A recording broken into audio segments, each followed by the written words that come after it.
قال الله تبارك وتعالى في القرآن المجيد والفرقان الحميد فأعوذ بالله من الشيطان الرجيم بسم الله الرحمن الرحيم لقد كان لكم في رسول الله أسوة حسنة صدق الله العظيم۔ برادران اسلام، عزیزان گرامی، صحابہ کرام میں ایک صحابی ہیں جن کا نام ہے حضرت انس رضی اللہ تعالی عنہ۔ حضرت انس رضی اللہ تعالی عنہ کی والدہ حضرت ام سلیم رضی اللہ تعالی عنہ اور ان کی خالہ حضرت ام حرام رضی اللہ تعالی عنہ اس گھرانے سے اور اس خاندان سے نبی کریم صلی اللہ علیہ وسلم کو ایک خاص تعلق حاصل تھا، اور آپ صلی اللہ علیہ وسلم ان سے حد سے زیادہ اپنے قرب کا اور اپنے تعلق کا اظہار فرمایا کرتے تھے۔ ایک دن نبی کریم صلی اللہ علیہ وسلم حضرت انس رضی اللہ تعالیٰ عنہ کے گھر تشریف لائے۔ حضرت انس فرماتے ہیں کہ اس دن آپ صلی اللہ علیہ وسلم روزے کی حالت میں تھے، اور اس دن میں اپنے گھر میں موجود تھا۔ میری والدہ حضرت ام سلیم بھی تھی اور میری خالہ حضرت ام حرام رضی اللہ تعالی عنہا بھی تھی۔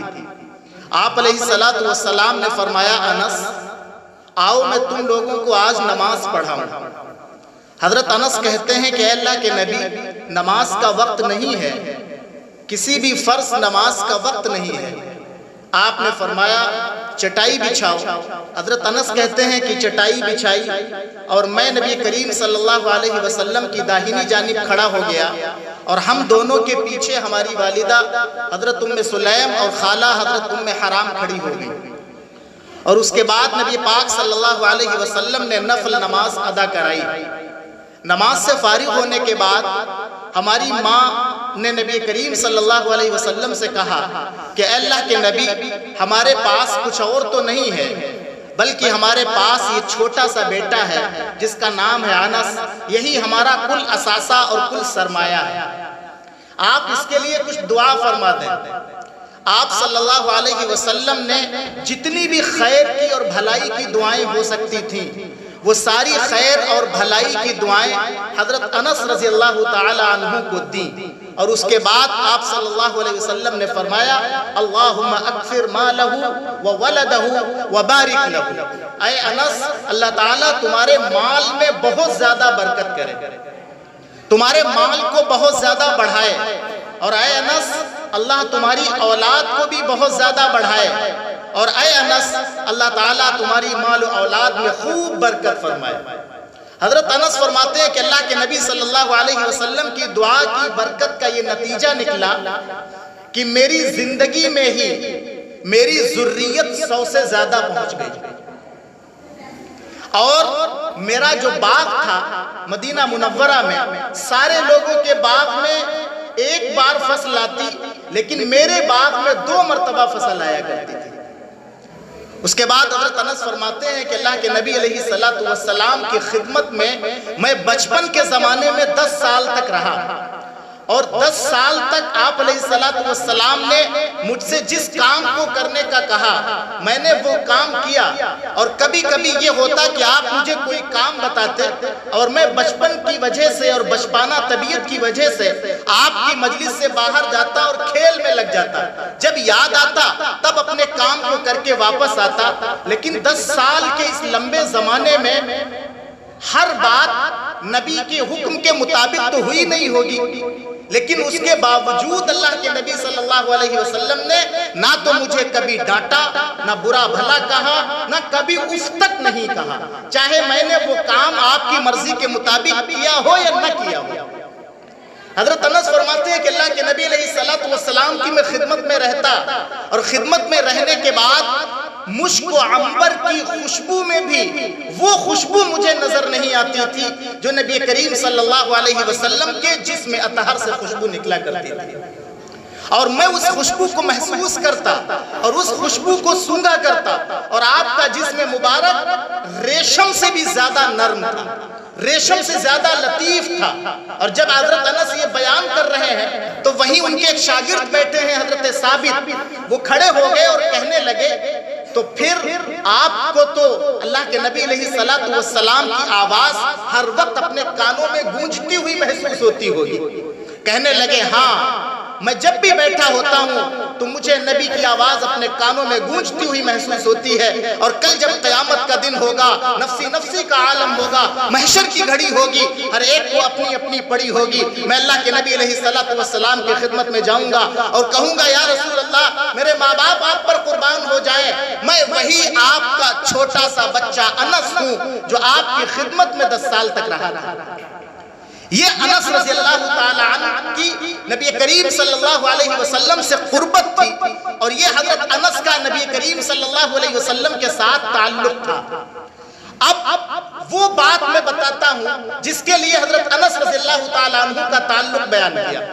بخاری شریف کی حدیث ہے، حضرت انس رضی اللہ تعالی عنہ اس حدیث کو بیان کرتے ہیں اور بیان کرتے ہوئے فرماتے ہیں کہ ثلاث من کن فیہ وجد حلاوت الایمان. من کن فیہ ثلاث من کن فیہ وجد حلاوت الایمان. حضرت انس فرماتے ہیں کہ نبی کریم صلی اللہ علیہ وسلم نے فرمایا کہ جس شخص میں بھی 3 باتیں پیدا ہو گئیں تو گویا کہ اس کو ایمان کی حلاوت اور ایمان کی مٹھاس حاصل ہو جاتی ہے. جس کو بھی 3 باتیں نصیب ہو جائیں اور ان 3 باتوں پر عمل کرنا نصیب ہو جائے تو اس کو ایمان کی حلاوت، ایمان کی مٹھاس، ایمان کی لذت، ایمان کا ذائقہ اور ایمان کی چاشنی حاصل ہو جاتی ہے. علامہ ابن حجر عسقلانی رحمت اللہ علیہ بخاری شریف کے شارح ہیں، وہ اس حدیث کے ضمن میں لکھتے ہیں کہ دراصل اللہ کے نبی علیہ السلام نے جو ایمان کی مثال مٹھاس کے ساتھ دی ہے اس کا تعلق ایک بیمار شخص سے ہے. اس کی مثال یوں ہے کہ جیسے کوئی بیمار شخص ہے، اس کو غذا دی جاتی ہے، کھانا دیا جاتا ہے، وہ اس کو کڑوا لگتا ہے. بیمار انسان کو شہد دیا جائے تو شہد اس کو کڑوا لگتا ہے. یہی صحت مند انسان ہو، طبیعت ٹھیک ٹھاک ہو، اس کو شہد دیا جائے تو اس کو شہد میٹھا محسوس ہوتا ہے. بیمار شخص کو میٹھی چیز کڑوی لگتی ہے اور صحت مند انسان کو میٹھی چیز میٹھی لگتی ہے. علامہ ابن حجر عسقلانی فرماتے ہیں یہی حالت ایمان کی ہے کہ جو ایمان پر مضبوطی کے ساتھ جم جاتا ہے اور جس کے دل میں ایمان صحیح معنوں میں اتر جاتا ہے تو پھر ایمان جس کا جتنا مضبوط ہوتا ہے اس کو اتنی زیادہ ایمان کی مٹھاس حاصل ہوتی چلی جاتی ہے، اور جس کا ایمان کمزور ہوتا ہے، بیمار ایمان ہوتا ہے تو اس کو پھر مٹھاس حاصل نہیں ہوتی. اللہ کے نبی علیہ السلام نے اس طرح سے اس ایمان کی حلاوت اور مٹھاس کو بیان کیا. قرآن کریم میں اللہ تعالیٰ منافقین کا حال بیان کرتے ہوئے ایک جگہ فرماتا ہے وَإِذَا قَامُوا إِلَى الصَّلَاةِ قَامُوا كُسَالَىٰ يُرَاءُونَ النَّاسَ وَلَا يَذْكُرُونَ اللَّهَ إِلَّا قَلِيلًا. اللہ فرماتا ہے کہ منافقین کا حال یہ ہے کہ وہ جب کبھی نمازوں پڑھنے کے لیے کھڑے ہوتے ہیں، جب کبھی عبادت کے لیے کھڑے ہو جاتے ہیں، نماز پڑھنے کے لیے کھڑے ہو جاتے ہیں تو بظاہر تو نماز کے لیے کھڑے ہوتے ہیں لیکن وہ نماز پڑھنے کی حالت میں بڑا ہی تنگ دل ہوتے ہیں. ان کے دل کو اچھا نہیں لگتا، وہ سستی کے ساتھ بغیر کسی ارادے کے اور بڑی پریشانی کے عالم میں نماز کے لیے کھڑے ہوتے ہیں صرف لوگوں کو دکھانے کے لیے.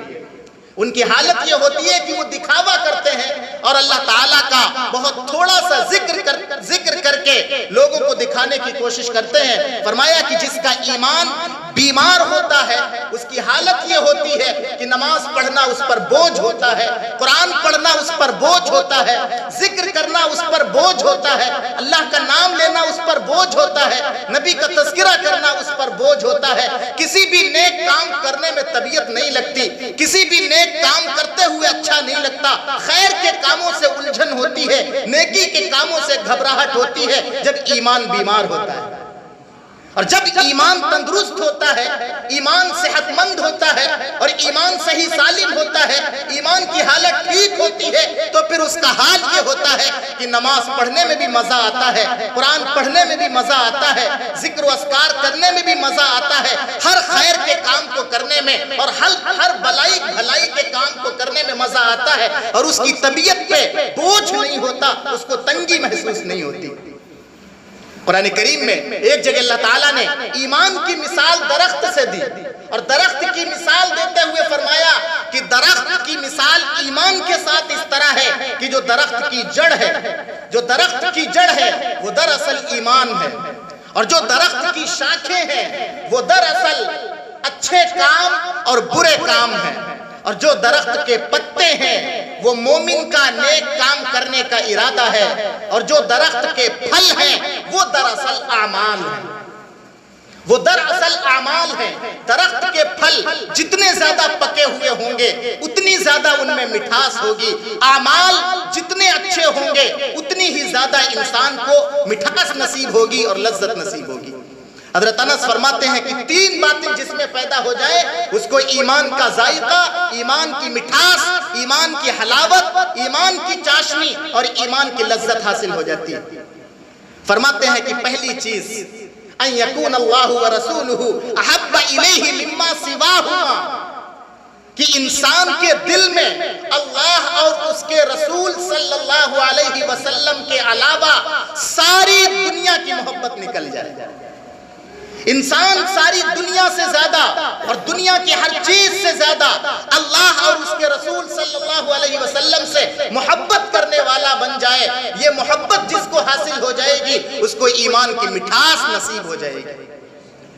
علامہ نبوی رحمت اللہ تعالی علیہ جو مسلم شریف کے شارح ہیں، وہ فرماتے ہیں اس حدیث کے ضمن میں کہ انسان جب بھی دنیا میں اور دنیا کی کسی بھی چیز سے محبت کرتا ہے تو 3 چیزوں کی وجہ سے کرتا ہے۔ پہلی چیز، انسان کسی کے چہرے کو دیکھ کر اس سے محبت کرتا ہے، کسی کے چہرے کی خوبصورتی کو دیکھ کر، اس کے حسن و جمال کو دیکھ کر انسان اس سے محبت کرنے لگ جاتا ہے، کسی کی آنکھیں دیکھ کر آنکھوں کے حسن کی وجہ سے، اس کی خوبصورتی کی وجہ سے اس سے محبت کرنے لگتا ہے، کسی کی زلفیں اچھی لگ جاتی ہیں ان کو دیکھ کر اس سے محبت کرنے لگتا ہے، کسی کی آواز اچھی لگ جاتی ہے تو اس کی آواز کی دلکشی کی وجہ سے اور اس کی آواز کی حسن و جمال کی وجہ سے اور اس کے نرم و نازک لہجے کی وجہ سے، اس کے بولنے کے انداز کی وجہ سے اس سے محبت کرنے لگ جاتا ہے۔ فرمایا یہ محبت کرنے کی پہلی وجہ ہے کہ ظاہری حسن و جمال کو دیکھ کر اور ظاہری خوبصورتی کو دیکھ کر انسان اس سے محبت کرنے لگتا ہے۔ محبت کرنے کی دوسری وجہ اس کے اندر کے اعمال، باطن کی خوبیاں، کسی کے اخلاق بڑے اچھے ہیں، بڑے اچھے سے ملتا ہے، مہمان نوازی بہت کرتا ہے، دسترخوان بہت وسیع ہے، ہر ایک کو اپنے گلے لگاتا ہے، ہر ایک سے خندہ پیشانی کے ساتھ ملتا ہے، ہر ایک کے ساتھ محبت کے ساتھ پیش آتا ہے۔ فرمایا ایسے انسان سے بھی دوسرے انسان کو محبت ہو جاتی ہے۔ اور محبت کرنے کی تیسری وجہ یہ ہے کوئی کسی پر احسان کر دیتا ہے، مدد کر دی، مال دے دیا، روپیہ پیسہ دے دیا، کسی اور کام آ گیا، کسی بھی احسان کے بدلے میں انسان اس سے محبت کرنے لگتا ہے۔ علامہ نبوی فرماتے ہیں کہ محبت کرنے کی یہ 3 وجہ ہیں، ان کے علاوہ چوتھی کوئی وجہ نہیں۔ یا تو ظاہری خوبصورتی اور حسن و جمال کی وجہ سے محبت ہوتی ہے، یا اندر کی خوبیاں دیکھ کر محبت ہوتی ہے، یا کسی کے احسان کرنے کی وجہ سے محبت ہوتی ہے۔ فرمایا یاد رکھو ان تینوں خوبیوں کی وجہ سے اگر تم کسی سے محبت کرنا چاہتے ہو تو پھر ذات ہے ایک اللہ کے رسول صلی اللہ علیہ وسلم کی جس میں یہ تینوں خوبیاں موجود ہیں۔ نبی سے زیادہ کسی کا چہرہ خوبصورت نہیں، نبی سے زیادہ زلفیں کسی کی خوبصورت نہیں، نبی سے زیادہ آنکھیں کسی کی خوبصورت نہیں، نبی سے زیادہ آواز کسی کی خوبصورت نہیں، اور نبی سے زیادہ خوبیوں والا اس دنیا میں نہ تو پیدا ہوا اور نہ قیامت تک پیدا ہوگا، اور نبی سے زیادہ اس امت پر احسان کسی اور کا نہیں۔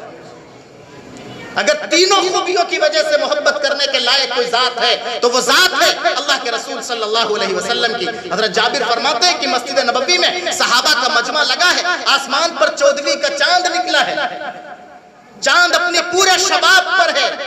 اور ہماری نظر کبھی چاند پر پڑتی ہے، کبھی مصطفیٰ کے چہرے پر پڑتی ہے، کبھی چاند پر پڑتی ہے، کبھی مصطفیٰ کے چہرے پر پڑتی ہے۔ نتیجہ یہ نکلتا ہے کہ جو حسن و جمال، جو چمک دمک، جو خوبصورتی مصطفیٰ کے چہرے پر نظر آئی، وہ چاند کی چاندنی میں بھی نظر نہیں آئی۔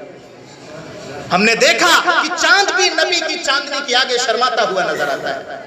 اور نبی سے زیادہ آواز بھی، بولنے کا انداز بھی، نرم و نازک لہجہ بھی کسی اور کا نہیں ہے۔ نبی اگر قرآن پڑھتے ہیں تو دشمن کمبل اوڑھ کر، چھپ چھپ کر رات کے اندھیرے میں آتے ہیں، نبی کے دروازے پر کھڑے ہوتے ہیں اور قرآن کو سنتے ہیں۔ اور اگر دوسرے شہروں، دوسرے ملکوں سے لوگ مکہ مکرمہ میں آتے ہیں اور نبی کی آواز ان کے کانوں میں پڑ جاتی ہے تو اپنے روئی سے بند کیے ہوئے کان کھول دیتے ہیں اور اشہد ان لا الہ الا اللہ واشہد ان محمد رسول اللہ کہہ کر نبی کے دامن سے اپنے آپ کو جوڑ دیتے ہیں۔ اور نبی سے زیادہ خوبیوں والا بھی کوئی نہیں۔ اللہ نے نبی سے زیادہ، آخری پیغمبر سے زیادہ نہ تو اس سے پہلے کوئی پیدا کیا اور نہ قیامت تک کوئی آنے والا ہے۔ آپ پر اللہ تعالیٰ نے وہ سلسلہ بند فرما دیا۔ بات لمبی ہو جائے گی۔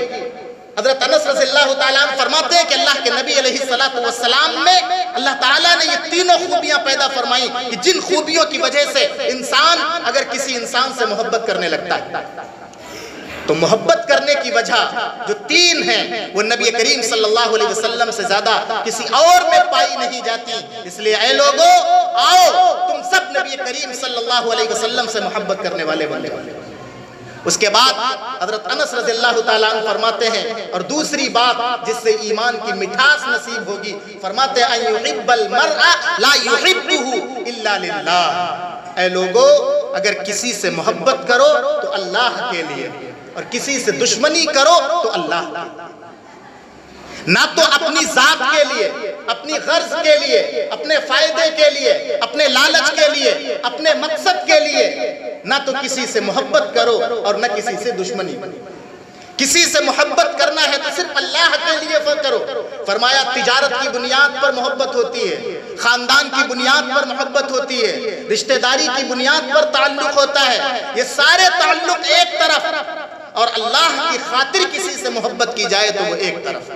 اور اللہ کی خاطر محبت کی جاتی ہے ایمان کی بنیاد پر۔ نہ تو کوئی آپس میں خون کا رشتہ ہے، نہ رشتہ داری کا تعلق ہے، نہ خاندان کا رشتہ ہے، نہ قبیلے اور برادری کا رشتہ ہے، اس کے باوجود کسی سے محبت ہو صرف کلمے کی بنیاد پر، ایمان کی بنیاد پر، اللہ کی رضا کو حاصل کرنے کے لیے۔ تو فرمایا یہ محبت اور یہ تعلق تمام محبتوں میں اور تمام تعلقات میں سب سے بڑی چیز ہے، اور جس کو یہ حاصل ہو گئی اس کو ایمان کی مٹھاس حاصل ہو گئی۔ اللہ کے نبی علیہ السلام فرماتے ہیں کہ کل میدان محشر میں اللہ تعالیٰ کی طرف سے ایک نور کا منبر سجایا جائے گا، نور کا منبر سجایا جائے گا۔ عباد للہ توزع لہم منابر من نور یوم القیامہ، قیامت کے دن ایک نور کا منبر سجایا جائے گا، اور کچھ لوگوں کو اس نور کے منبر پر بٹھا دیا جائے گا، اور اس نور کے منبر میں اتنی نورانیت اور اتنی چمک دمک ہوگی کہ ان منبروں پر جو لوگ بیٹھے ہوں گے ان کے چہرے دور سے چمک رہے ہوں گے، جیسے لائٹ کی روشنی میں کوئی بیٹھا ہو تو اس کے چہرے پر لائٹ کی روشنی پڑتی ہے، دور سے پہچانا جاتا ہے کہ فلاں شخص ہے۔ قیامت کے دن بھی نور کے منبر پر لوگ بیٹھے ہوں گے اور ان کے چہرے دور سے نظر آ رہے ہوں گے۔ لوگ کہیں گے کون لوگ ہیں؟ ایسا لگتا ہے یہ نبی ہیں، ایسا لگتا ہے یہ اللہ کے ولی ہیں، ایسا لگتا ہے یہ شہید ہیں۔ اللہ کے نبی نے فرمایا لیسا بانبیاء ولا شہداء، نہ تو وہ نبی ہوں گے اور نہ وہ شہید ہوں گے۔ صحابہ نے عرض کیا اے اللہ کے نبی علیہ السلام قالوا من، پھر کون لوگ ہوں گے؟ یہ نہ نبی ہوں گے نہ شہید ہوں گے، اور اس کے باوجود نور کے منبر پر بیٹھے ہوں گے اور سارے لوگوں کی نظریں انہی کی جانب اٹھی ہوئی ہوں گی، آخر یہ کون لوگ ہوں گے؟ اللہ کے نبی علیہ السلام نے فرمایا قال المتحابون فی اللہ، یہ آپس میں اللہ کے لیے ایک دوسرے سے محبت کرتے تھے، ایمان کی بنیاد پر محبت کرتے تھے، کلمے کی بنیاد پر محبت کرتے تھے۔ اس کے علاوہ نہ کوئی رشتہ تھا، نہ کوئی تعلق تھا، نہ کوئی برادری بات تھا، نہ کوئی قبیلے کا معاملہ تھا، صرف ایمان کی بنیاد پر اور کلمے کی بنیاد پر آپس میں ایک دوسرے سے محبت کرتے تھے۔ اللہ تعالیٰ نے ان کو یہ بدلہ دیا ہے کہ آج ان کو نور کے منبروں پر بٹھا دیا۔ اللہ کے نبی علیہ السلام فرماتے ہیں یہ خوبی اور یہ صفت جس میں پیدا ہو جائے گی اس کو ایمان کی مٹھاس اور ایمان کی حلاوت اور ایمان کی لذت حاصل ہو جائے گی۔ اس کے بعد آپ علیہ السلام فرماتے ہیں اور تیسری خوبی یہ ہے ان یکرہ ان یعود فی الکفر کما یکرہ ان یقذف فی النار۔ ایمان لانے کے بعد، مومن ہو جانے کے بعد، مسلمان ہو جانے کے بعد ایمان کا انکار کر دینا، اسلام کا انکار کر دینا، کلمے کا انکار کر دینا، اللہ کا انکار کر دینا، رسول کا انکار کر دینا، اس بات کو اتنا ناپسند کرتا ہو جیسے کہ آگ میں ڈالے جانے کو ناپسند کرتا ہے۔ ایمان لانے کے بعد کفر کی جانب، ایمان لانے کے بعد اپنے ایمان کا سودا کر لے، ایمان کا انکار کر دے، اس چیز کو اتنا ناپسند کرتا ہو جیسے آگ میں ڈالے جانے کو ناپسند کرتا ہے۔ کسی انسان کی زمین پر رہنے والے کی یہ خواہش اور یہ آرزو نہیں ہے کہ اس کو آگ میں ڈالا جائے، اس کو جہنم میں ڈالا جائے۔ ہر ایک کی تمنا اور آرزو ہے کہ اس کو جنت کا داخلہ نصیب ہو جائے۔ اللہ کے نبی فرماتے ہیں جس طرح سے تم جہنم میں جانا نہیں چاہتے، آگ میں جلنا نہیں چاہتے، تو پھر اتنا ہی ناپسند سمجھو اس بات کو بھی کہ ایمان لانے کے بعد نہ تو کفر اختیار کرو اور نہ ہی کفر والے کاموں کو۔ مومن ہو تو مومن بن کر رہو، مسلمان ہو تو مسلمان بن کر رہو، اپنے اسلام کا، اپنے ایمان کا سودا مت کرو، کفر کی جانب مت بھاگو اور کفریہ کاموں کی طرف مت بھاگو، شیطان کی طرف مت بھاگو، شیطانی کاموں کی طرف بھی مت بھاگو۔ اگر تمہارے اندر یہ خوبی پیدا ہو گئی تو سمجھ لو تم کو ایمان کی مٹھاس حاصل ہے۔ فرمایا ثلاث من کن فیہ وجد حلاوت الایمان، جس میں یہ تین خوبیاں پیدا ہو جائے اس کو ایمان کی مٹھاس نصیب ہو جائے گی۔ پہلی ان یکون اللہ ورسولہ احب الیہ مما سواہما، وہ دنیا اور دنیا کی ہر چیز سے زیادہ اللہ اور اس کے رسول صلی اللہ علیہ وسلم سے محبت کرنے والا بنے، چاہے کسی بھی بنیاد پر ہو۔ دوسرا ان یحب المرء لا یحبہ الا للہ، آپس میں ایک دوسرے سے محبت کرے تو صرف اللہ کی رضا کے لیے اور ایمان کی بنیاد پر محبت کرنے والے بن جاؤ۔ ان یکرہ ان یعود فی الکفر کما یکرہ ان یقذف فی النار، جیسے آگ میں ڈالے جانے کو ناپسند کرتے ہو ایسے ہی ایمان لانے کے بعد ایمان سے ہٹنے کو ناپسند کرنے والے بن جاؤ۔ تو پھر اگر یہ تینوں خوبیاں اور تینوں صفات تمہارے اندر پیدا ہو گئی تو سمجھ لو تم کو ایمان کی حلاوت، ایمان کی مٹھاس اور ایمان کی چاشنی حاصل ہو جائے گی۔ اللہ سے دعا کریں اللہ ہم سب کو ان باتوں پہ عمل کی توفیق نصیب فرمائے اور ایمان کی مٹھاس، ایمان کی لذت ہم سب کے دلوں میں پیدا فرما دے۔ وآخر دعوانا الحمدللہ رب العالمین۔